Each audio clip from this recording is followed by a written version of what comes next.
I mean, the whole like mystique around Renaissance technologies and this fund are just like so interesting. Like there's just like this secret group of like super genius math nerds out here just dominating, absolutely bodying the markets while everyone else is struggling to beat the S&P. These guys are returning 50, 60, 70 plus percent. How do you do that? That's like wilt numbers right there. Welcome to another episode of Not Investment Advice. We've got Trung Phan, Bilal Zaidi, and a special guest today, Zaid Admani. Thanks for tagging in. Jack isn't here this week, but we got Zaid, friend of the pod. Zaid, welcome to the show, man. Appreciate it for having me. Long time listener, first time caller, so excited to be on. Well, we've all chat. We've all chat, brother. Well, why don't we could tee up the listeners? I was going to say, Trung, you two were supposed to do a live together. I tried to go to Zaid's home turf, which is my frenemy TikTok. Well, Zaid, Zaid, how big are you on TikTok right now? It's like 400,000 or 500,000? Yeah, it's like 400,000. That's right. We did try to do a live probably more than a year ago at this point, and TikTok was just blocking you, man. I think they might have heard some of the stuff you said on the pod. Well, they've been sending it in their Slack channels. The official reason was that I didn't have enough followers, which is also true. I have like 80 followers on TikTok. Well, I mean, that makes sense, right? You know, that's one filter for botting.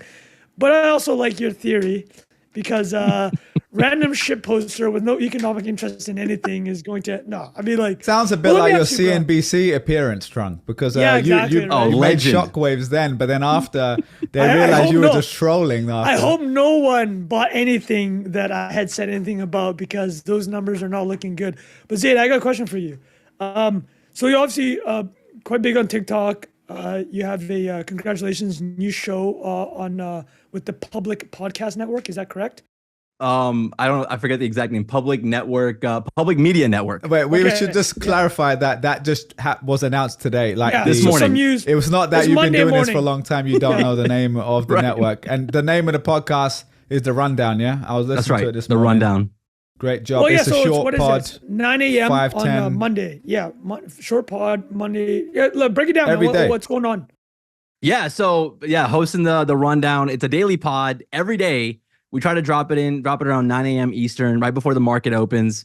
5 to 7 minutes, sometimes 8 minutes if I'm feeling a little extra spicy, and just kind of breaking down the news, what's going on, the hot topics, market movers, and just try to make it a little funny, a little bit more approachable, digestible. Think of it like the Daily from the New York Times, but a little bit more light and fun. So a little bit more light. Yeah. You're not just talking about world affairs. But Zaid, go on. No, go ahead, Bilal. No. I was just going to say, I've been listening to it. Great pod. We'll talk more about daily podcasting, that transition a little bit later as well. But you're doing a phenomenal job on there. Obviously, people listen to this are interested in that stuff. So go check it out. Go on, Trung. What were you going to say? No, I was just going to say, because Zaid, this is more lifestyle thing. So are you recording in the morning? Yeah, dude. So the scheduling is pretty intense. So I'm getting up at 4:30 Eastern or 4:30 Central a.m. every morning because it takes about 3 hours to. It's like Ramadan, basically. Yeah, it's like Ramadan every day. Pray, exactly. Record I'm waking for up, 4 I'm hours. eating. Exactly. But I have an 8-month-old baby now. So I've had an 8-month-old baby. So I'm so used to waking up early now that it's not a big deal. You have 2 kids. You have 2 kids. 2 kids. Yes, 2 kids. This is hero shit, man. Like, what time are you sleeping at night? Like around 9:30. I'm trying to be in bed. So we try to put the kids to sleep, and I'm out. I have so many because I live on the West Coast and I have a lot of friends that work on the East Coast hours. So they're in bed. So I'll be chatting with them. They're like, I went to sleep at 8 p.m. last night. Yeah. I'm like, bro, what? I mean, you're kind of on that schedule, right? But I get it. You got 9:30 to, man, that's like you're maxing at 7 hours. Yeah, that's a good day. That's a good day. Like last night, baby was having some teeth problems. So we're getting up every 2.5 hours. So, sometimes it doesn't work out that way. Incredible. Well, I know that. Well, you know what? We can talk about the business of podcasting a little bit later. Let's do that because obviously last evening and this morning, the big thing that's blown up on the timeline is Roaring Kitty, aka Keith Gill, aka Deep Effing Value. Oh my God! What a legend! Dude hasn't posted in 3 years, and he's blown up the timeline. So I'm going to throw you guys a couple questions. You should also say, Trung, before the Gamestop stock was up 90% this morning. Is that still right? Stop trading. Well, Zaid, give us the rundown. What's the rundown here? Yeah, so essentially, I mean, GameStop has been on a run for the last month, essentially. It's just been running up. And this morning just caught mega fire because of Roaring Kitty's post last night. And it just so perfect, right? Like this guy's leaning into the meme. It's a lean in meme, right? Like the verbal meme, the guy leaning into the chair. And just off of that, it just rocketed up almost 90+% this morning. I think it's come down a little bit since. Yeah, 75 as of us recording this. Yeah, and this just is Monday, by the way. 75%. Most of the time we record Tuesdays, we're doing this a day early. Well, GameStop's been making moves for the last month, quietly making moves for the last month. I think it's up 70% or so. Still way down from all-time highs. I mean, it's still like 60+% down from all-time highs that it made back in 2021, which was a wild time, if you guys remember. But just out of nowhere, 70% in the last month, another 75% today. I don't know what's going on. I mean, like, what it's crazy that like memes are still driving the stock market now, you know? I thought that wasn't going to happen anymore after 2021, but we're back, boys.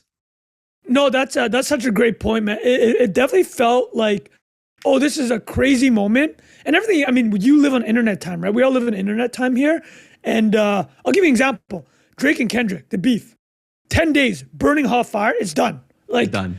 It's off the news cycle. The memes are done. We just burnt ourselves out of it, right?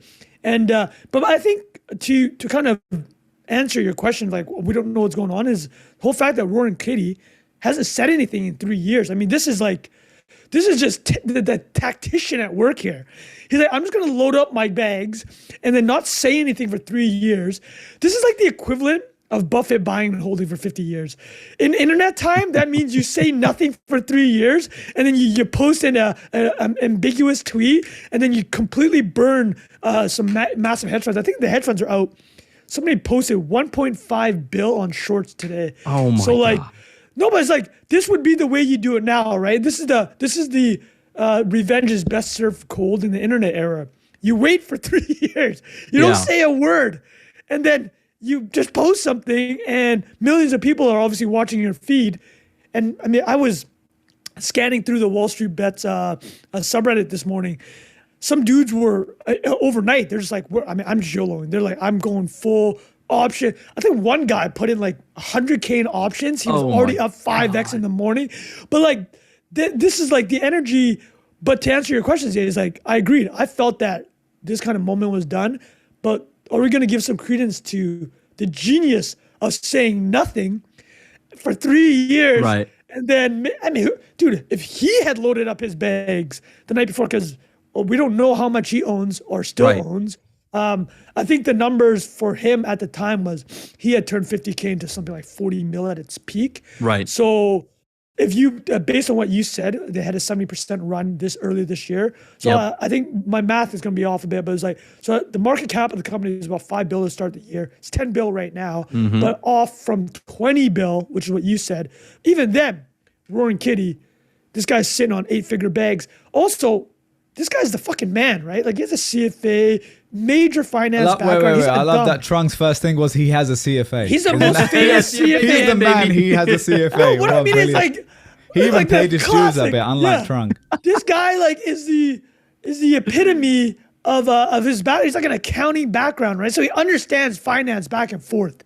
And he's not like a degen. That's what you're saying. Yeah, he's not like a random degen on Wall Street Bets. Well, if you watch his videos, right? If you guys have you ever sat through his videos? I mean, dude, this guy's got the full spreadsheet going and breaking down. This is all a long way of saying that I think this is the perfect encapsulation of the internet era, how you're going to play the long game.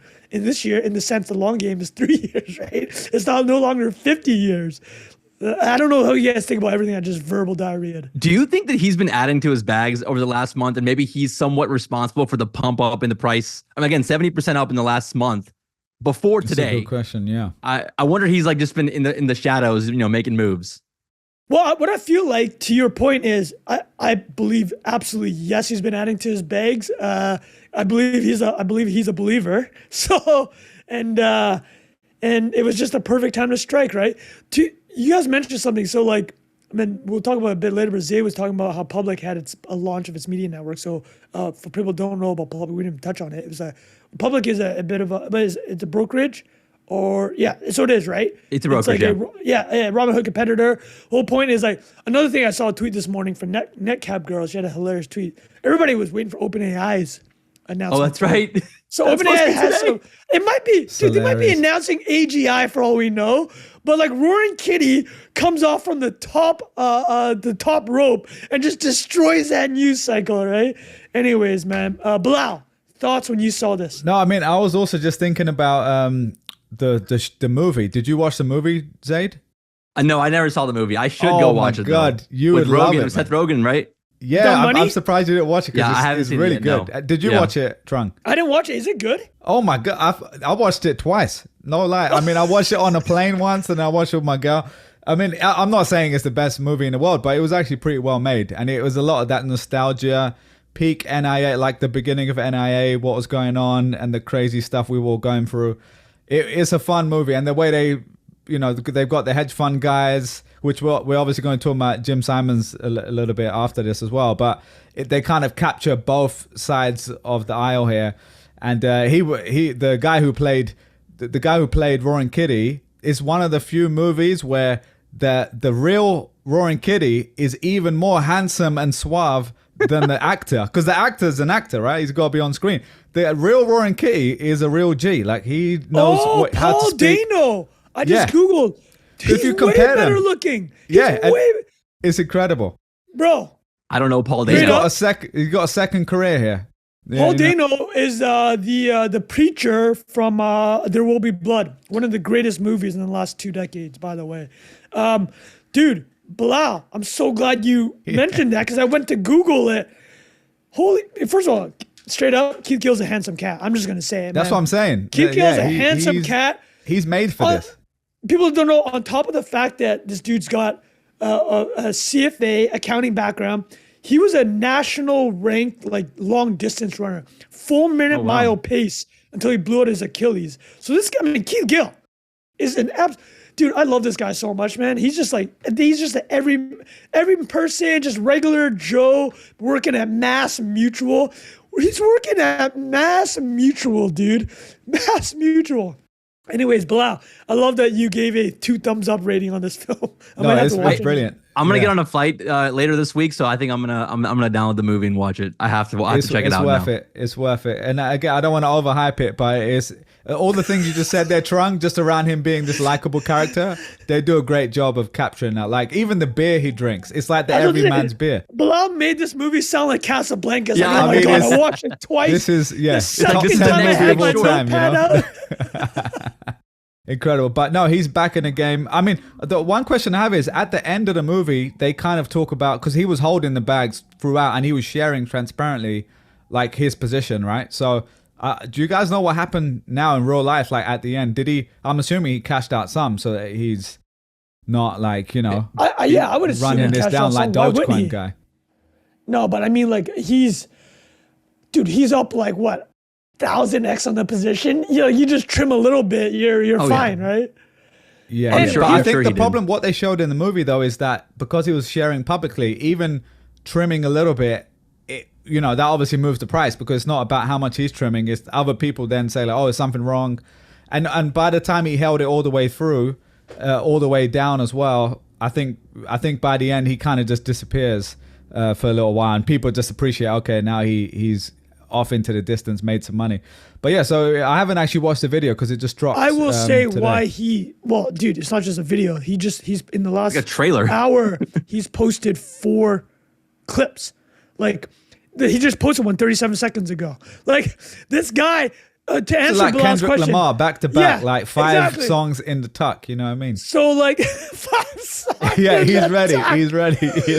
Bro, no, but to answer your question, does he still hold? Yeah, bro. I think if you're posting 4 videos in the last hour, you're still holding. I need to know what's going on with the stock right now, man. Each video is adding like 100 mil to his bag. 75% in one day or 90%, whatever it is today. That is like shitcoin level. That's not like stocks don't normally do that, right? Like usually this happens with like acquisitions or some crazy news stock. Meme stock, and now it's up just casually 70%. Davey Day Trader back in the day, or like something stupid like that.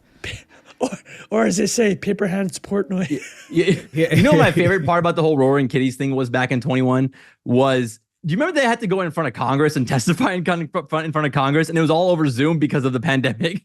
And so you have Roaring Kitty in like, you know, sitting in his office. You have Dave Plotkin, the hedge fund guy, all on the same Zoom screen. And I'm just like, what timeline are we living on? Where like congressional leaders are asking him like random questions that they have no understanding of. I mean, that whole thing was just hilarious. There's all these little details that got lost of that entire saga. 100%. Well, I'll tell you who knows of those details. One, Bilal, I watched Dumb Money twice as Zaidi. That's true. That's definitely true. Bilal watched Dumb Money the second time on 0.5x, so you catch every detail. Just slow-mo. Yeah. I wonder how Dave it was Dave Plotkin, right? The guy, the hedge fund guy. Plotkin, yeah. And he owns the Hornets. Hornets, that's right. Yeah, Gabe Plotkin takes $1 billion L, shuts down his fund. He ain't hurting though. The dude just bought the Hornets. Anyways, was I gonna say anything more on this topic, boys? I just wonder what happens next. Like, I wonder what's the finishing line here? Because even though it's only been 3 years, our attention spans have gotten lower and lower. So like back then, this could sustain for like 2-3 weeks. The whole GameStop saga could, right? Now it's like, how long is this going to last in mindshare? Like, are we going to like talk about this for a week, maybe even 3 days, 2 days, and then we're all going to forget about it? If he's got tomorrow? back-to-back videos going like Kendrick, I mean, he could just stagger them out. You know what I mean? He might have 4 to 5 a week, and he's been making this for several years. He could just been in the basement making back-to-back videos ready to go. You know what I mean? Like he could have another GameStop. That's the thing. There could be another one coming. It's like you said, Zaidi, it's like you said, it's like Kendrick said on Not Like Us. He's got 10. What did Kendrick say? I got 5 stocks and I got 5 more, right? Dude, I listened to Not Like Us probably 100 times this weekend. Oh, yeah. This weekend, I was definitely walking. Oh, my goodness. Every morning, I started the day with Not Like Us, just to get myself hyped up. Is it your alarm clock that wakes you up at 4:30 a.m.? Yeah, exactly. It's like, I'm ready to attack the day just because I'm like, on a beat. Yeah, there you go. Just get straight to breakfast there, and with a coffee to the veins. All right, boys, next topic. Let's get it going. Jim Simons.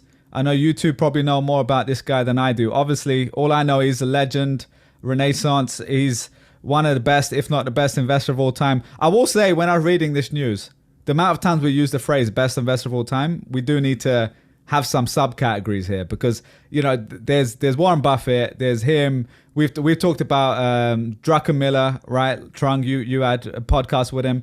What makes him the actual GOAT, in your opinion?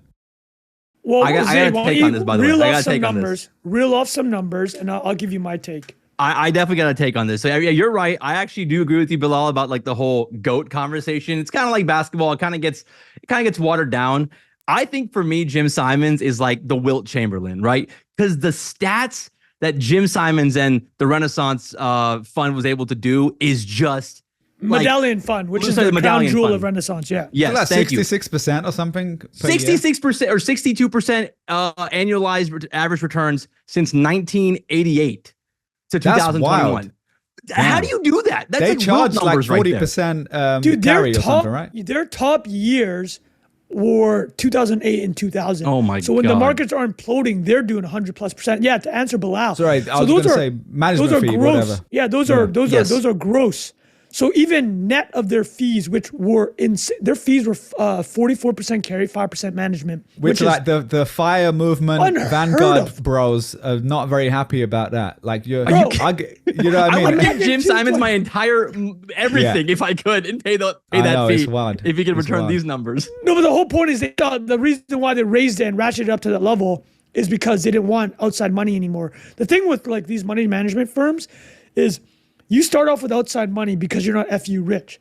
Once you get FU rich, you don't want outside money because that's extremely expensive cost of capital, right? He's like, why am I gonna pay somebody 20% of my ups or 80% of my ups, right? Mm-hmm. If you're gonna give me, if an LP is gonna give me money like some pension, I'm gonna give you 80% of my ups. Get out of here. So basically, they ratchet up the numbers to 5 and 44, and by I think. So the Medallion Fund started in 88. So by the time they're done, they're the only LP. I mean, they're the only owners of this fund. it's like been 300 closed since PhD 93, I think. scientists. Yeah, since 93. Yeah. It's like 300 PhDs, the smartest physicists, math and stats people in the world. They own the fund. And so the main book on this, Greg Zuckerman, the man who solved the market. Yeah, I was going to say, you read it, yeah? So yeah, are there incredible any book. nuggets that you remember, like what, because it seems like they were the first, that, well, you tell me, what did they change compared to what people were doing before them to after? Like, it seemed like they That's had a great a lot question. of... Yeah. Go on. So the thing, like what Jim Simons and Renaissance Technologies does now, I mean, over the last decade, quantitative hedge funds, right? A lot of them do it now. And a lot of people try to like take the shine off Renaissance Technologies.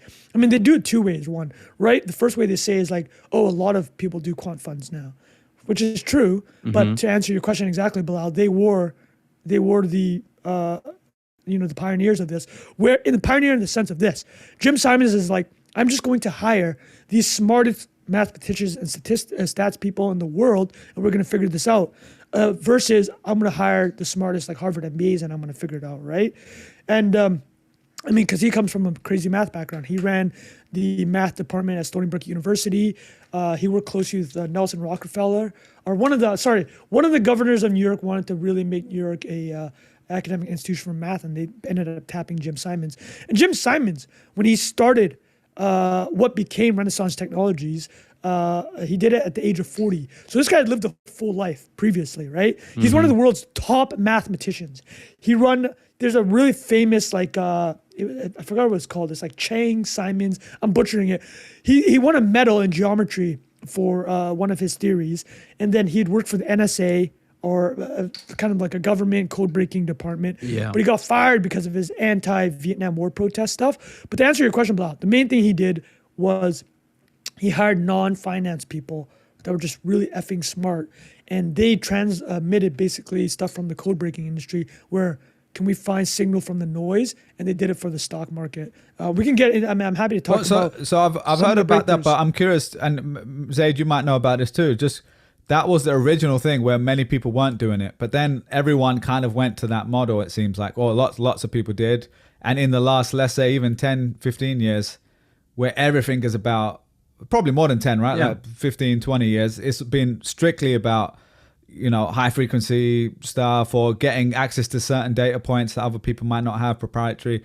So like in that world, how do you compete? Keep Is the it just edge. because you've... How do you keep the edge? Yeah, how do you... Because it's not like, some people do it 40 years ago, but Right. to keep doing it in an evolving world is equally impressive. You know what I mean? That to me is the most impressive part. Sorry, Zaid. Before jumping in, we forgot to say is like he died at 86. That's the reason we're talking about Jim Simons. Okay, fair. Yeah. He Sorry, go on, died Zaid. last week. Well, But go ahead. I think that's to me is the most impressive part. The fact that like everyone's been doing quants for the last decade plus now. He's still out here, or the fund is still out here delivering crazy returns. I mean, it's kind of like, okay, like an analogy would be like, everyone talks about Michael Jordan, right? Oh, he played in the 90s where we playing against plumbers, or, Bill, what do you call it? And now it's the competition's gotten better. Well, they're still competing. Yeah. They're still competing today. So it to me is like that much more impressive that they're still able to deliver crazy returns when everyone else is doing the same thing. I need to read the book that Trung was referencing because I mean the whole like mystique around Renaissance Technologies and this fund are just like so interesting. Like there's just like this secret group of like super genius math nerds out here just dominating, absolutely bodying the markets while everyone else is struggling to beat the S&P. These guys are returning 50, 60, 70+%. It's so impressive. And they're not really out here trying to get pressed, right? They're kind of trying to do it in the shadows. And I think it's also one of the reasons why they're not taking in more capital, because I think their strategies would probably break down if they deployed more capital. So I just think it's just that's so exactly fascinating. it. They keep the fund sizes under 10 billion because exactly to your point, the strategies don't scale, right? And I mean, but they're so I'll actually talk through why they're still, to what the analogy that Zaid made, playing against plumbers, Michael Jordan playing against plumbers. I actually remember, I think that's probably closer to Jerry West time. The mid 80s is a little bit. Yeah, but no, I know exactly what you're saying though, right? Is way more competition now. But I mean, first of all, let me address the Jordan thing. Everybody knows if Jordan was playing in today's NBA with no hand check rules, it's got to be averaging 50 a game. Oh my everyone God. knows that. Yeah. Well, I don't want to turn this into an MJ versus LeBron debate, but I don't know about that. Well, I was gonna, because you were explaining with the analogy of basketball. I was also thinking of football with like Messi, Ronaldo numbers. Like they just took it to another longevity level. Whereas back in the day, you're looking at Pele, Maradona. I mean, Maradona, maybe one of the best of all time, but my guy was doing cocaine in the crowd. I was about to say, he's flying like this dude is like having 10 years after the game. That's the opposite of longevity. Do you know what I mean? And sorry, Zaid, I realized your kid was maybe going to listen to this one day. Now we got blur this out again. But yeah. Well, I mean, but to be fair, Bilal didn't say anything untrue, right? He's just speaking the truth here. Just descriptive here. Yeah, just like our Kendrick episode. And I definitely felt a little uncomfortable recently. But I was listening to it back and I was like, oh no, this is fine. We're allowed to, I mean, people want that sort of stuff, but you know, someone's cutting that. Yeah, we're just, don't kill the messenger. That's all we can say. So, Jim, Simons, anything else on that, boys? Because I do think. No, yeah, I'll actually walk through their secret sauce. So, when they started, and exactly like Zaid said, at the time, it was like Jordan, doing stuff that the NBA had never seen, right?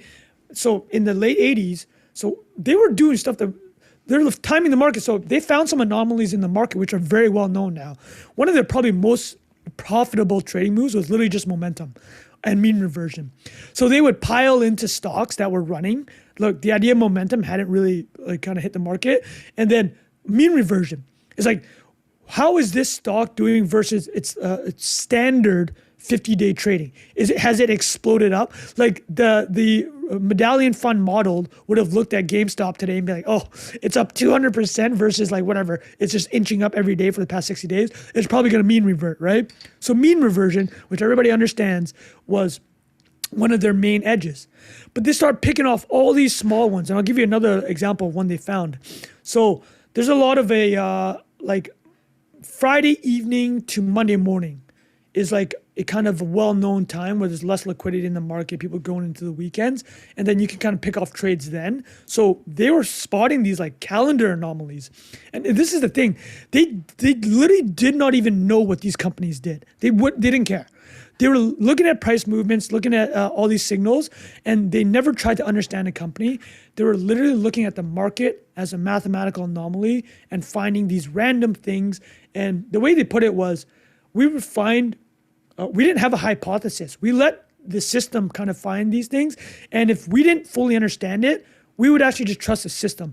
Like for the thing I mentioned, right, where it's like, from Friday evening to Monday morning, there might be less liquidity because people are going off on the weekends. They're like, okay, we can kind of back into that as a rationale, but we actually don't really care. We're going to follow the system. They built one massive model. But Charlie Munger, rest in peace also, he actually talked about Renaissance. And and this is actually well known, the reason why Renaissance was able to go nuclear and outperform for, I guess, almost 40 years at this point, was they got so much leverage. But the thing about the leverage is this, and this is a quote from Rob Mercer, who famously was a big Trump backer, so quite controversial. But Mercer, who became a co-CEO of Renaissance, was hired from IBM. He said, we only get 50.7% of our trades right, but we're right 100% of the times when we make those trades. And you become a billionaire doing that. You see what I'm saying? It's like, we're only right 50.7% of the time. So we're a little bit more than a coin flip, but we're 100% right on those. As in, they have so much confidence behind the half of the trades they know will do well. I don't even fully understand what I'm saying. It's like, so they'll back up the Brinks trucks on those trades with leverage. So kind of the secret sauce they had is they have all these relationships with all the big banks, like Goldman, JP, Bank of America. They'll give them a massive margin loans because they trust the Renaissance model to outperform. So the blow up risk is a lot less. But what this does is it really gives them an advantage. Because imagine the three of us started this fund and we try to get the same type of leverage that Renaissance Technologies is getting. It was often is 30 to 1. So massive leverage. No one's going to give you that. You're saying 30 to 1 Robin leverage. Hood, I don't know, maybe back in the day. No, but not at that So, size. Trung, to were your you point, saying right? 30 to 1 leverage? You said? Like they'd lever up 15, 20, 30 to 1. That's nuts. That's wild. But remember, these guys are doing thousands of trades a day, right? Their holding periods are at max weeks, right? So they're executing so many trades. But if you can lever up and really lean in on your wins, that's where you get this massive advantage. And they're restarting basically every year their fund. So a lot of people, there's two things that people always love talking about. Is like, you know, if you'd invested $1 in a medallion fund in 1988, it'd be worth 40 million now. Yeah. Well, no, you're not allowed to invest in that fund, right?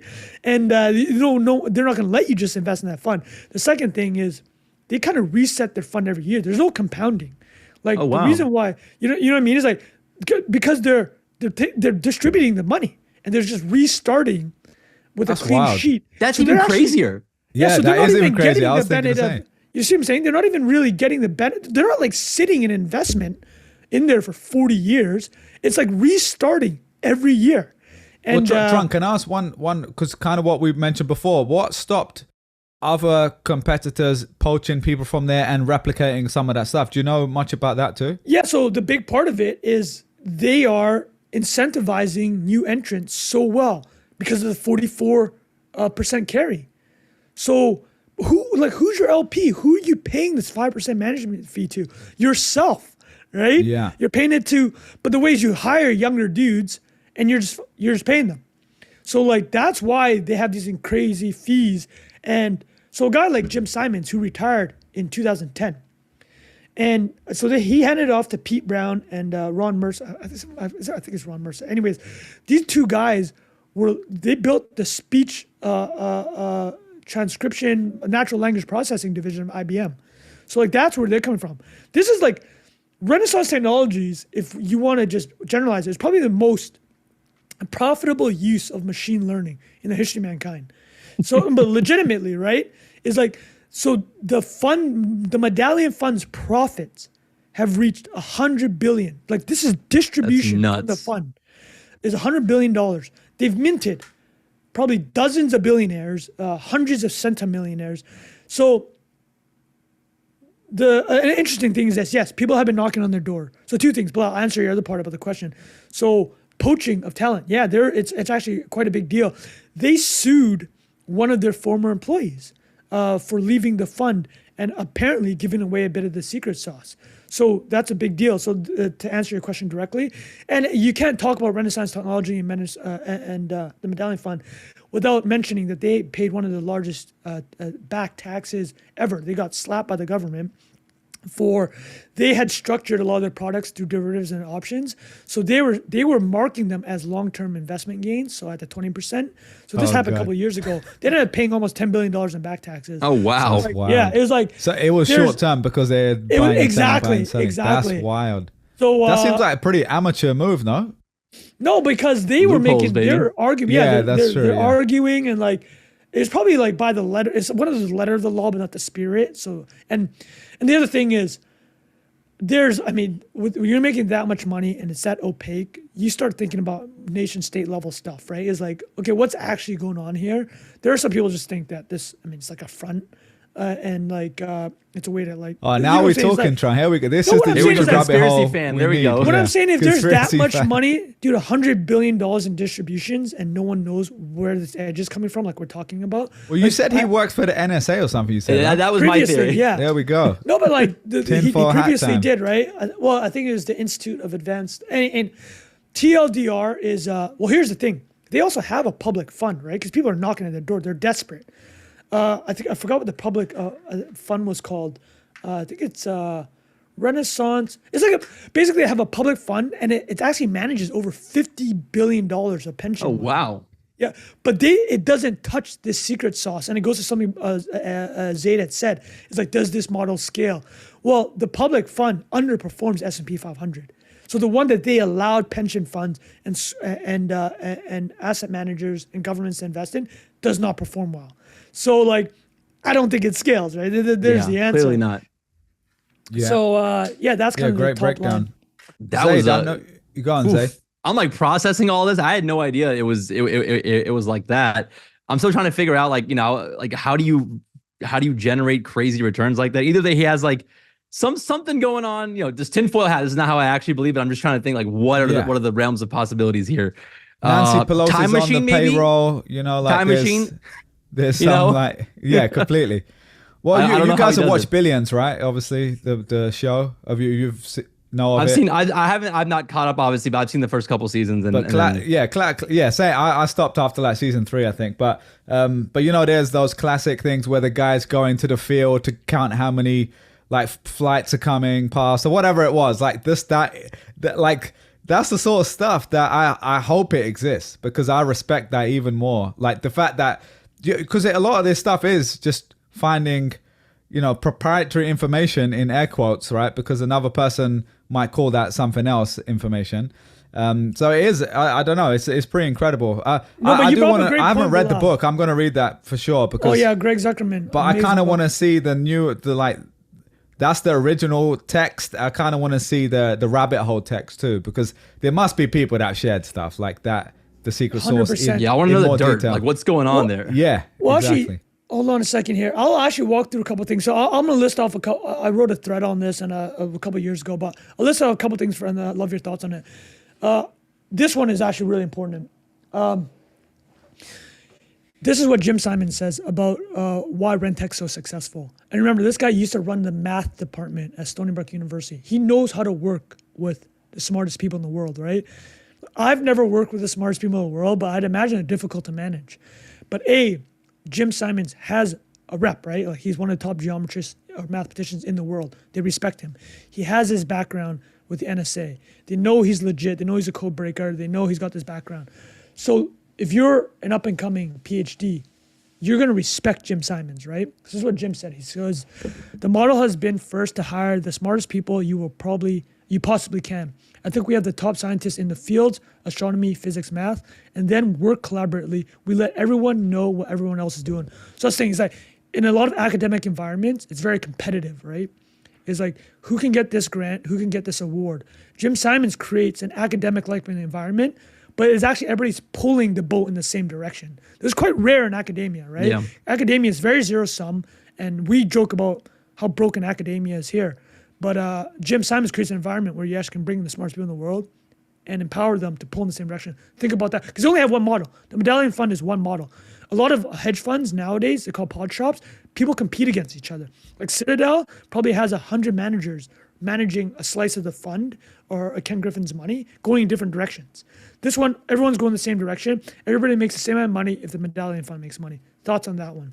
I think it kind of reminds me of like the fact that he's a brilliant mathematician along with a brilliant recruiter and getting everybody to work together. Those are not the same skills. Like Jordan, going back to Jordan, obviously amazing GOAT basketball player, terrible GM, recruiter, all that stuff. So obviously, like there's a totally different skill set. So he was able to do both. Amazing. It kind of sounds like Robert Oppenheimer, kind of. It's like he was able to like get everyone in the same room. way to put it. Yeah, that's a great way to put it. So that's a great one. Really impressive. I didn't know that he was such a brilliant recruiter, but I guess that probably is like 90% of his success, the ability to get everybody to like contribute to one fund. That's the now thing, we're pulling it, right? We're answering the question now. Equivalent of like if you look at entrepreneurship, which is what he did was, getting those people together, swimming in the same direction. And if you look at Steve Jobs, like all these greats, that's half their job is finding good people, right? Like more than half, probably. Well, like finding Elon, and keeping them like, and then motivate them going in like the right Elon, direction. like personally interviewing the first 3,000 people at SpaceX. You know what I mean? It's like that's the type of level of recruiting. A couple of things that I'll ask you guys on this. So, great execution. I was way off, by the way. They don't do a couple hundred trades a day. They do 150,000 small trades a day. Oh my God. The average holding periods is 2 days. Oh my God. That's insane. That's wild. Yeah. So the key with them, and this goes back to something Zaid had mentioned about the fund sizes, right? Is like, why are the fund sizes so small? It's because these trades, right? They're not super scalable, but they're winning on all these tiny trades. And the key thing for them is something called slippage, which is the most expensive thing for RenTech in a lot of ways is the transaction costs, because the bid-ask spread might not be huge. You might be losing percent here and there just on the transaction costs, right? So the key for them is to limit something called the transaction cost, slippage. Now, I think our crypto audience, They know about MetaMask slippage. using know about slippage. Yeah, we've been getting that illiquidity in the market. Yeah, You the get that MetaMask slippage wallet is like problem. you turn the slippage all the way to Yeah, 100 just to yeah. make that transaction happen. We've been there, man. Just visually thinking about the Renaissance guys doing that with a MetaMask wallet is hilarious. But yeah, go on, Truck. Go on. no, that's hysterical. The other thing was, and it's related, they hide their trades. They knew how to hide the trades really well. And something you brought up, Bilal, is like, you're saying, there's a lot of other quant funds now. Can they just poach these ideas? But this is the beauty. Because they had all these relationships with all these different banks, they're able to hide their trades between the banks, right? So they're spreading the trade around. So, I mean, we're actually getting into conceivably how you could keep a multi-decade edge, right? I think the relationship, so two things that it sounds like we've kind of hit on is Jim Simons as a manager of super talent. Because that is not replicable, right? Only one person by definition can hire the 300 best scientists in the world, right? That he's doing that. That's an edge that he has. The second thing is the relationships with the banks.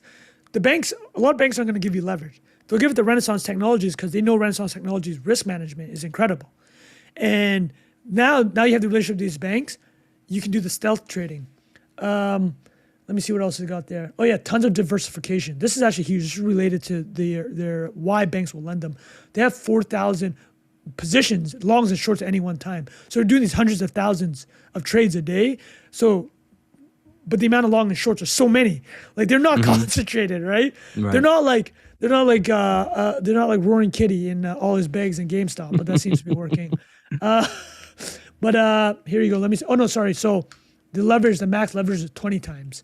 So it wasn't 30, but that's still insane. That's still insane that's a lot. at that scale. Like, I mean, that's insane. Yeah. That's insane. Also, So these are MetaMask audience will understand 20 to 7,000x leverage as well. So yeah. Oh yeah, you go to those like incredible. random perp websites and you just Oh my turn it God. up all the way. And it's like you get stopped out immediately. I mean, we've all been there. Let's be honest. Wait, That's it. Exactly. I love it's like you put the slider all Oh the yeah, way. absolutely. That's how I experiment. Put in 0.1 ETH, turn the leverage all the way max, Yeah. see what happens, and turn on the casino. That's how it hysterical. works, man. Let me That's finish off these last two stats from Greg Zuckerman's book.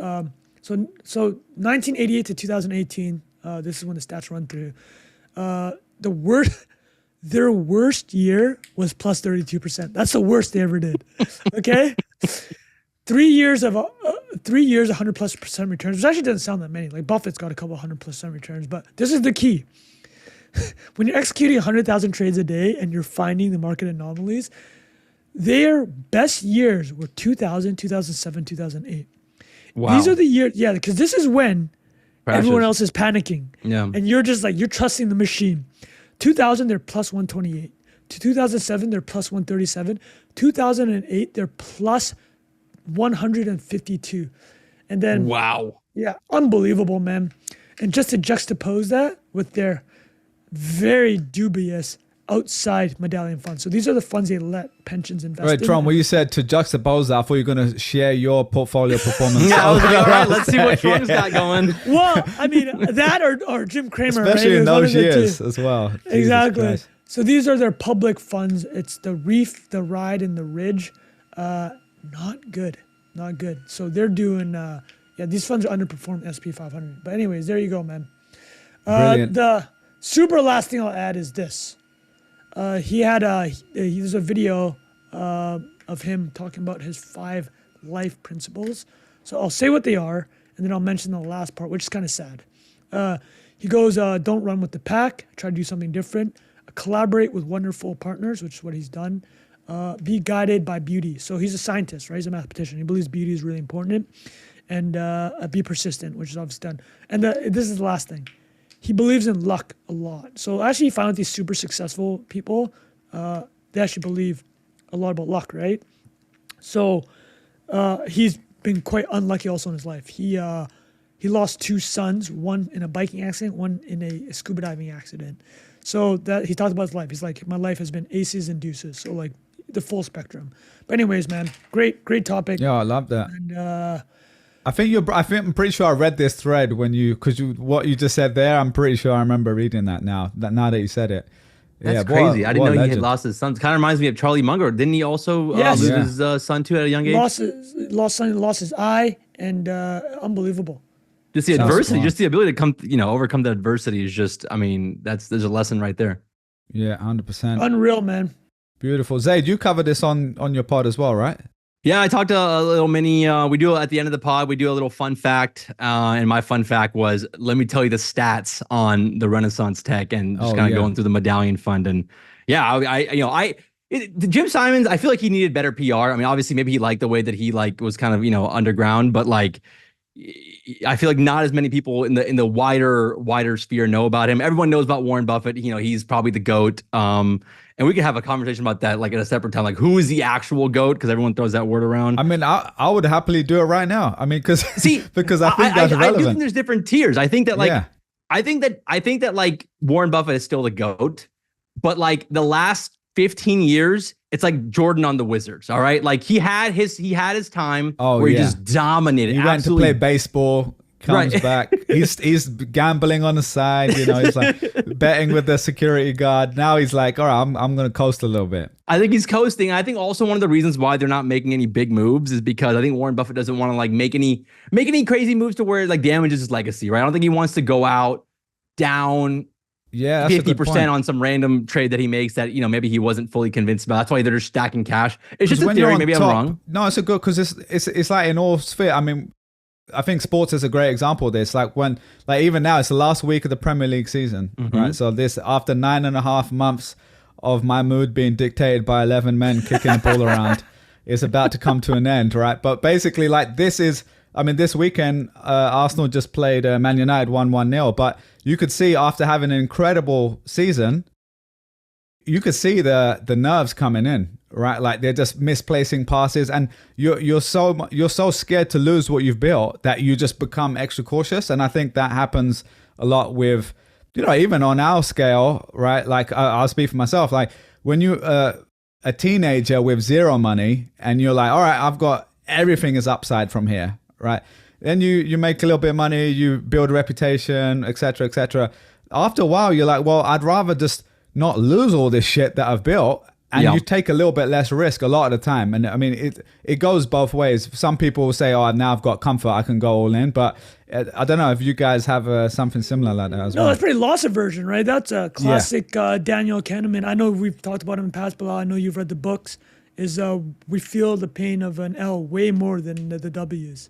Oh, and not just with money though, even with I know this when I was growing my content, when you get a little bit bigger, it's maybe I shouldn't take as many risks with your content because they should just play it safe. Great point. You don't want the unfollows, right? You're just oh man, exactly. And I think it's a bad thing because the only way you keep growing and keep expanding and challenging your creativity is by trying to take more risk, whether it's with content, whether it's with investing, whether it's with whatever. And I think sometimes we can get a little too complacent. Obviously, Buffett's 95, whatever, 93, 94. So he's in a different stage. But I think if you're still in the first 2 or 3 innings or 4 innings of your career, I think you got to keep pushing the envelope a little bit.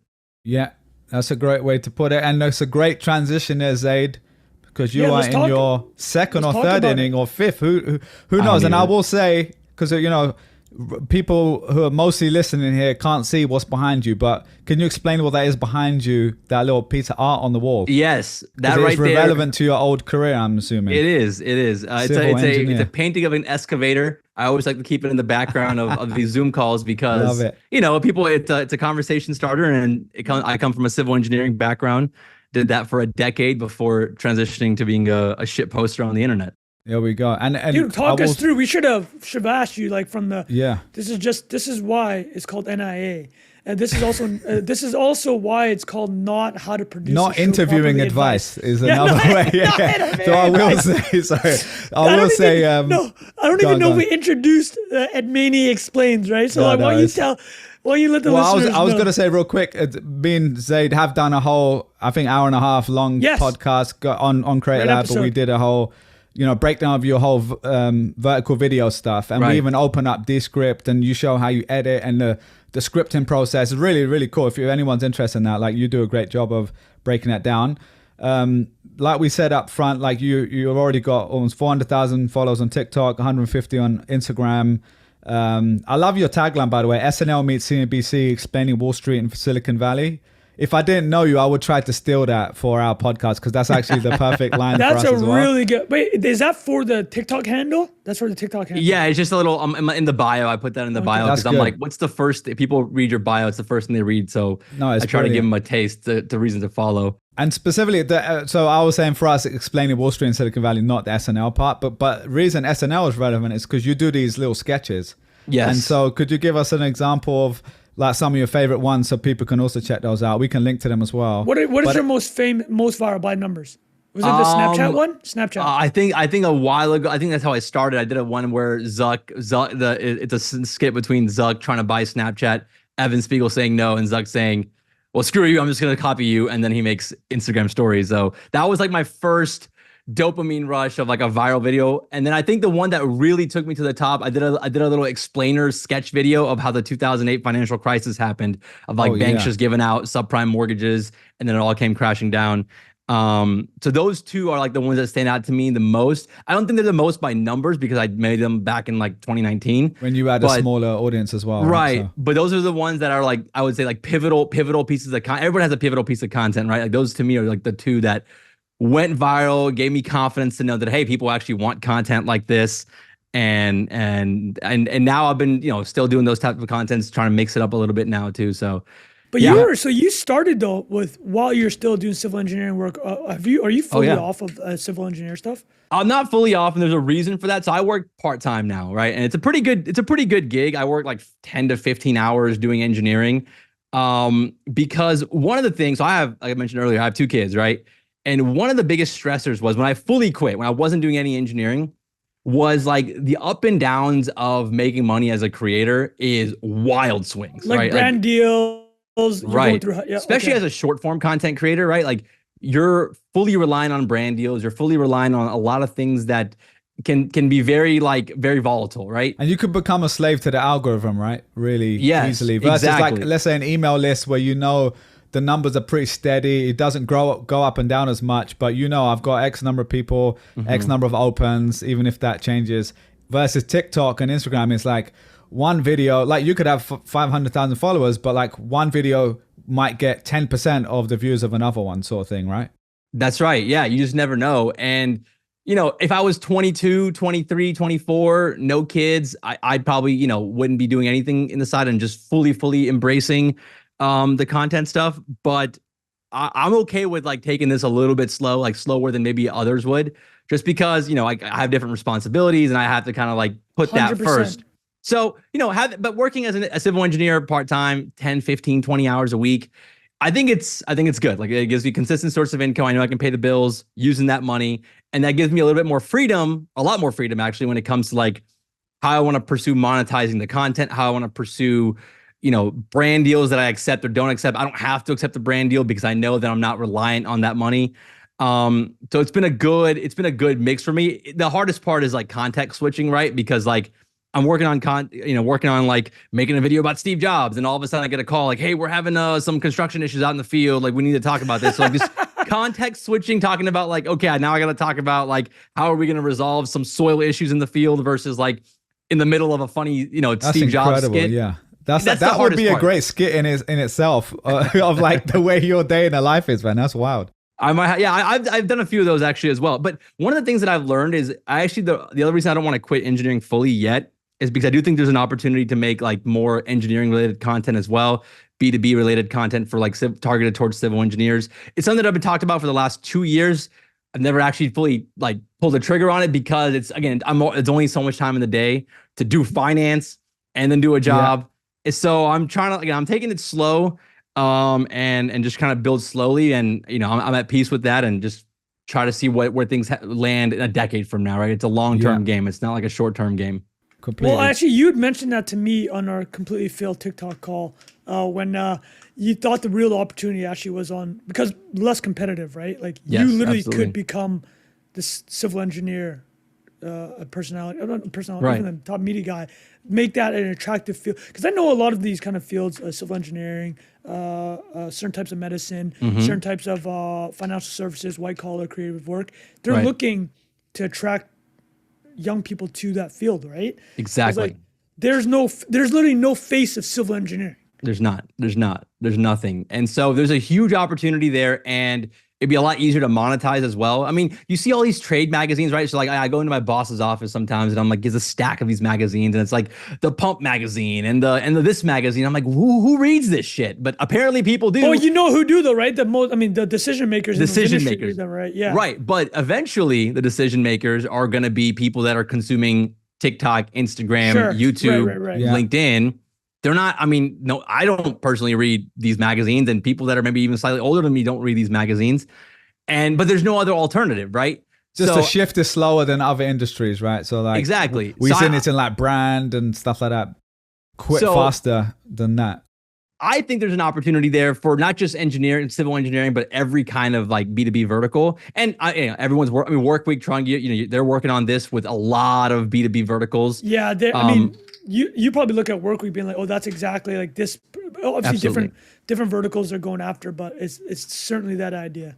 Absolutely. So that's one of the ideas that I had. And I don't know if I'm going to be fully doing it by myself, or I'm going to partner with some people to do it and just use like the knowledge that I've gained from doing content over the last 3-4 years, because it's just hard balancing that along with like the daily podcast, which kind of honestly was kind of an unexpected success, or at least we didn't expect it to grow this fast. And that's kind of taking over my life right now. So why don't you tell us a bit about that? Yeah. No, sorry, Bilal. I was just going to ask. Well, I was going to say that with the context, you just mentioned Public, which is, a lot of people know Robinhood. It's like you can use Public for the same stuff, but their whole positioning, I think, originally was is more community based, so that you could follow certain people. But when I tried it out like years ago when it came out, so you said today they announced Public Media Company. So you're one of 3 podcasts they already work with. And I don't know if you want to share or how that setup is, because you're not a public employee, right? You're a Zaid Admani production kind of partnering with them. Right. Absolutely. Yeah. So yeah, with Public, I mean, I worked with them initially back in 2020. They were actually the first brand deal that I ever had when I started doing content. So like it was kind of a full circle moment when we partnered up again last year. But so, we've been talking, and we started doing this daily pod thing, and I've been thinking about doing a daily pod for a while. I remember listening to the David Senra pod that you guys did probably over a year ago at this point, and he kind of talked about this, and I'm like, there's something there for like doing a daily finance pod that's like a little bit low lift, a little bit lightweight compared to like the CNBCs or the Wall Street Journals of the world. And Public was on board with that, and we talked, and we started posting a little daily pod in their app. Because again, they have like a community style app where it's kind of like Reddit as well, mixed with a brokerage app. So you can like post stuff and you can post content. So we started posting like a little daily pod on their app that started doing well. And then we kind of started taking those audios every day and posting it on Spotify as its own app. And then that started doing pretty well. And then now I think at one point hit top 5 on Spotify's top business charts. That's incredible, man. I saw that. Yeah, you had pitched them? No, it was kind of like a Katy Perry, who used to work at Public. She's like, hey, you're a content creator. Talk to my team and let's see what happens. And we just kind of talked about it, and they approached me like, hey, let's do Is Katy not at Public anymore? No, she's not at Public anymore. Okay. So you're not talking about the singer, just to clarify. No, we're talking about another Katy here. Yeah, another Katy Perry. I was like, damn, they're really getting their endorsements going. They got Zaid on one side, Katy Perry on the other. But no, go on. So yeah, so you partnering with them, but and like you've hit the top 5. You're in the top 10 regularly. Like I see that it's smashing it on Spotify as well.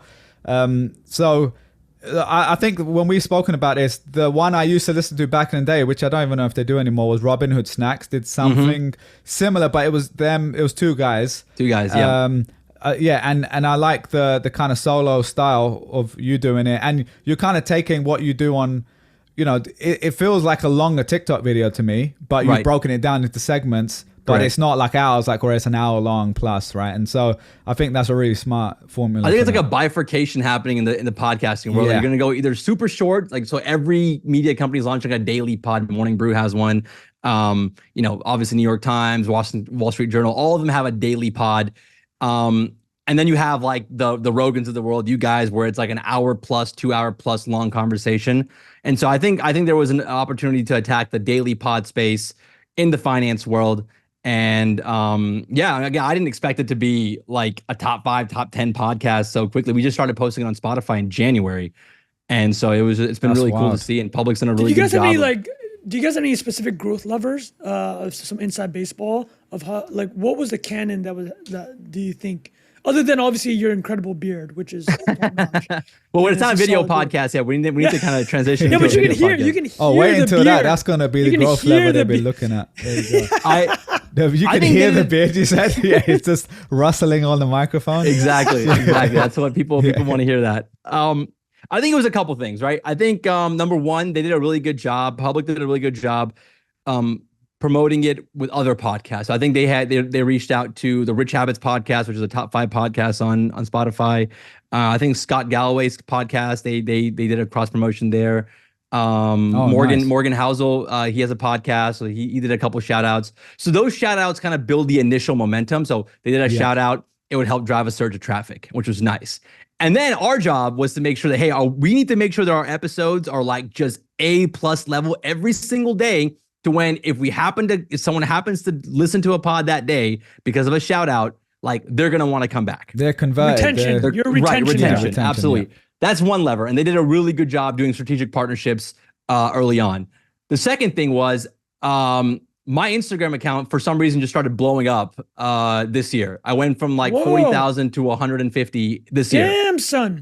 I guess whatever Zuck's doing to the algorithm, he needs to keep doing it because it's working out for me right now. Reels are popping off, yeah? Reels is popping off. Yeah. And so what I do every single day is I always post in my stories with a link to the podcast. And as my audience was growing, I'm posting it on my stories, and it's actually surprisingly leading to a decent amount of conversions, because I'm always posting on my Instagram stories like random tidbits of like updates throughout the day of like random market news. I did like the Roaring Kitties one today, and then follow that up with like, if you want a more detailed breakdown, I talk about it on today's podcast. Boom, link, and the link's right there. They can click it and it goes directly to the Spotify player. I also put an Apple link in there, so that also helped kind of drive a little bit of growth. Is TikTok driving? No, TikTok is terrible when it comes to conversions. Wait, why? Can you break it down? I just don't think that people will ever click links on TikTok, because first of all, a TikTok user, that behavior is literally just swiping through. Because I can't even put a link anywhere. That's the thing. I can't even put but in your bio. I can put it in the bio, right? But like with Instagram stories, I can literally put a clickable link on the screen. So like people, as they see my story, all they got to do is tap the link, and it takes them directly to the Spotify player. Versus on TikTok, if they see my story, they have to go to my bio or my profile, then click the bio, then click the link. There's so much friction that like the conversions are nothing. And then Zaid, I think also on the stories, you're not getting, from what I understand, your like number of people that see a story doesn't dramatically decrease on the one with the link, right? Versus I have a little hack. I don't know if it's just like if it's just me or what, but what I always do is you never want your first story of the day to be like a link one. I always try to find like a semi-viral story or something interesting to talk about to give value first, right? Like what would someone want to see? And then that story is going to be covered in the podcast. So like, for example, today I talked about Roaring Kitties in the podcast. And so I posted a screenshot of his tweet and of GameStop's chart, and said, "Oh, GameStop is back." And so that story I think has like over 5,000 views in the first hour, which is pretty solid.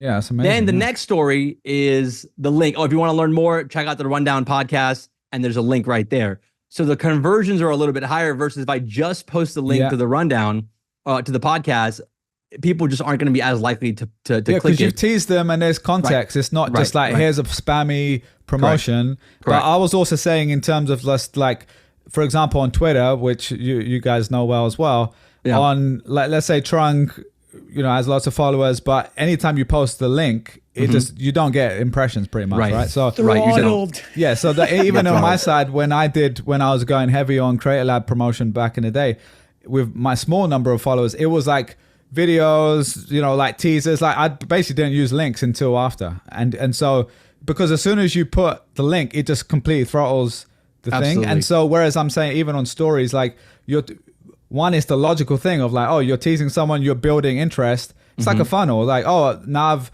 got a taster. Now I want to learn more. And a certain percentage of people actually go through. And you even find when I did it with Twitter, like sometimes you don't even need to put a link because obviously the direct attribution isn't happening, but most people aren't going to click anyway. So if you maximize in like marketing hat terms, you're just like every time I do a marketing campaign, I'm like, what's the primary objective? What's the primary KPI? And then you have a bunch of secondary KPIs. Right. Most of the time, you know, like people just jumble them all together and they're like, oh, well, I want clicks, but I also want lots of people to see it. And I also want to raise awareness. But, you know, and so in that scenario, it's like your initial teaser is like, here's awareness. And on Instagram, you can actually add the second one with a link because it doesn't automatically just not show it to, you know, 100 times less people or whatever. Well, it does do that. Oh, really? Okay. If you do it straight away. If you do it straight away, if it's just like a check out the link to this, I've noticed that it will throttle it a little bit. Because they want to keep people on platform like everyone else, right? So that makes sense. Exactly. The other thing that I've done that's been very successful, it's been hit or miss, but when it works really well, is so I do a weekly recap video and I kind of do it like in a stand-up style. Like I'm doing like a stand-up 90-second bit where like recapping the market news, trying to, it's full on just like kind of comedy style. And sometimes those videos will get 1 million plus views on Reels. And I also do a subtle call to action in that video where I'm like, you know, if you want to learn more about market updates with dad jokes, check out the Rundown podcast. And then when those videos go viral, it's led to meaningful conversions. And because you can't put a link on the story, you can't put a link on the Reels post, but the very first post in my bio is to the podcast, and it's led to. There was a video that got over 1 million views maybe 3 weeks ago, and that led to over 1 million plus subscribers to the pod like that weekend. Bro, it was insane. Are you serious? It was insane. Yeah, dude. So you were because historically, as we've talked about, as we know, podcast growth is so hard, right? It's like impossible, one of the hardest. You're pulling these crazy short form video lovers, man. Unbelievable. Yeah, dude. incredible. Very there's impressive. one more. Oh, dude. Here we go. One more. Here we go. Let's do it. So I think, and this has to do with the Spotify algorithm. I think Spotify is trying to become like the curator of podcasts, right? That's one of their goals. They spent so much money trying to invest in podcasting. I do think, like, I've had a couple people hit my DMs who've never seen my content and say, "Oh, I just listened to your podcast on Spotify because it auto started playing after my playlist was done." Whoa, and so, bro, I'm thinking that the Spotify algorithm, I think it's because we're posting daily, is maybe giving us a slight boost because we're posting daily. Because it makes you sticky for them, right? They want people coming back. You also do a great job, I would say, is that you do the poll of the day on Spotify. That's another thing you do. Yes. So you're using the features available because that might not have crazy direct attribution like everything, but just in general, any of those platforms, anytime you use their stuff, most people aren't doing that, right? So like more people are answering the polls, more people are commenting or whatever. And because of that, you're going to be in their ecosystem at least. It's just going to rise to the top. So that's I think it gives us a higher ranking because we do that sometimes because Spotify, you can do polls. So like, for example, in today's episode, you know, it's about GameStop. We can say, hey, are you guys still hanging on to your GameStop stock from 2021? And we make that a poll and we'll say, well, the call to action will be go vote in today's poll and let us know. Yeah, and we've experimented with this.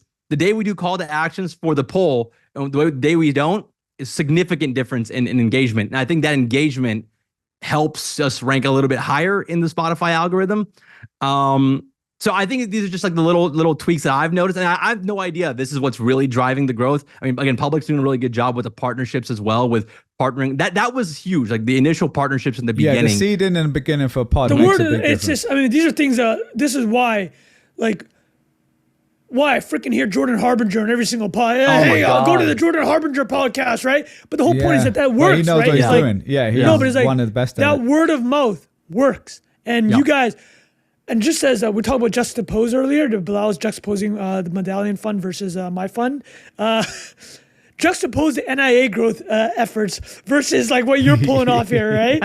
No, I mean, like legitimately. I mean, it's like what you said. At the end of the day, the retention and the quality of the stuff obviously matters. Right. But there are levers to be pulled. That's like the primary thing. Like you need to have that, but you need the growth. like you need to focus on it and like execute on those things the way you are. So respect for that, man. Anything else on that, boys? Because I know we're probably hitting time soon, but yeah, we're good, man. That was golden, bro. That was a great. The only thing I would say is I wonder if like I think it was Austin Reef who posted about this on Twitter a few days ago. Was like, if can anyone do like a Pat McAfee style show like in the finance niche, right? Like that's like the next yeah, I saw that. Is like so daily pods are a thing now, and like obviously we're trying that out, but like is the Pat McAfee style show, like is that even possible, or is that just way too hard to pull off? I think like that to me is what I'm thinking about. Yeah, longer term, that's great. Well, I mean, it's something. The last thing I say to answer that question specifically is again, I mean, that's much more personality driven, right? Is like that is very much people love Pat McAfee. Oh yeah, as a personality.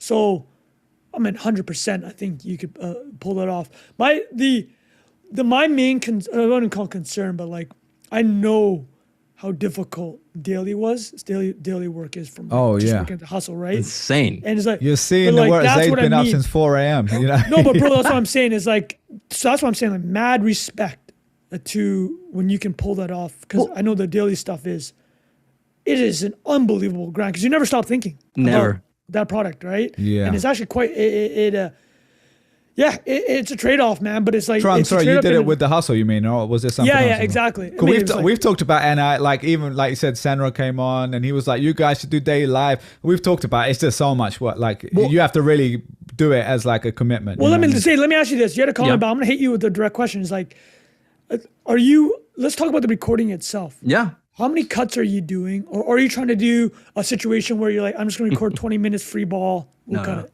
No. I've dialed it down. It takes, I'm doing multiple cuts. Okay.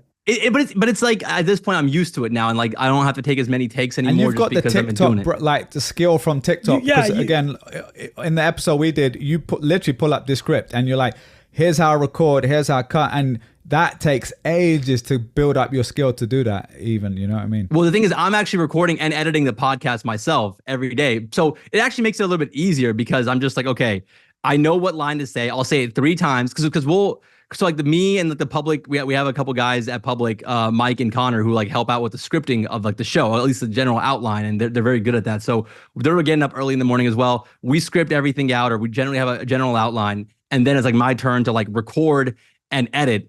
And yeah, like I'll record like a 5 to 7 minute show will take me 45 minutes to record, because you're not ever nailing everything in one take. You're doing multiple takes. Then you have to add transition music, you have to have intro music. So all that stuff will take some time, but with repetition, it gets easier. Like I'm making less mistakes. I kind of know how to like, say things and like what emphasis to put on it. But yeah, in the beginning, it was just brutal. It was taking me hours. How long does it take you to record now, do you reckon? And edit the exact same question. Probably like an hour, and then another 30 minutes to edit. You said 3-4 hours, I think, at one point. Well, before, I think it was like it takes 3-4 hours. It takes about 3 hours to research, record, edit, publish. Yeah, so that's still for a 5 to 7 minute episode. But that's why it's so quality, right? It's tight, bro. Like that, yeah, dude. That is man, respect, dude. That's a grind. That's incredible. A grind, dude. It's a grind, but what I like about it though is like by 8 a.m. my time, I'm done. I'm done for like my deliverable for the day, and like whatever added on is usually gravy. Usually it's engineering stuff, but like that gives me like a good to know. Or like, okay, I'm 8 a.m. At least I'm done with one thing. I have a piece of content out there, and just like it just feels good. It's like a moment. It's like working out in the morning. It's like it feels good. I got something out there. And then now something tangible. I build on top of it. Exactly, something tangible. That civil engineer comes out of you, man. It's not all ones and zeros. Zaid's got the full like fitness influencers. Like, everybody wake up, stretch your arms. David Goggins like straight up. He's podcasting from the ice tank. Yeah. You know what I mean? Just, and the thing is, like I'm going to the UK. Blah, I told you I'm going to the UK next week. Yeah. And they're like, hey, you want to take that week off? I was like, no, I'm not gonna, because I haven't missed a day. Since we started. So I'm like, I'm recording next week. Did the Medallion Fund take a day off? Did Michael Jordan take a day? Do you guys think the Medallion Fund takes a day off when they're traveling? So I told those guys, I was telling Mike at public, I'm like, Mike, like I'm getting up at 8 a.m. London time before the family wakes up. I'm knocking this out. Oh, because that's hours ahead too, so it will still get live. They're gonna get it way in advance. So we're gonna publish like great. 3 hours before market opens. Actually, might be a good data point to see if like it actually impacts numbers. Market moving activity. There we go. There we go. So anyways, fun, Zaid, man. thanks for coming on the show, man. This has been a long time in the making. Really appreciate you coming on. Everyone go check out the pod. I listen to it all the time, man. So great job on that. And appreciate you. Yeah. If anything else, boys, before we wrap it up. No, that was beautiful, man. Thank you, Great Zaid. chat. We'll definitely have to get you back on, Zaid, man. That was brilliant, man. Thanks for having me. You. And I didn't even say this up front. Pakistani brother here. You know what I mean? We realized that when we did the pod. I was like, Zaid, he could be Indian. He could be one of those like Kenyan Indians, you know, with a Muslim background. Like, you know, could be anything. But we realized, no, we're straight up Pakistani. Biryani is your favorite food. There we Absolutely. go. So, Absolutely. Pakistani bros right here. There we go. All right, man. Well, we got to go support the brothers here. So go check out the pod and all your videos. And we'll see you guys next week. Oh, that was amazing.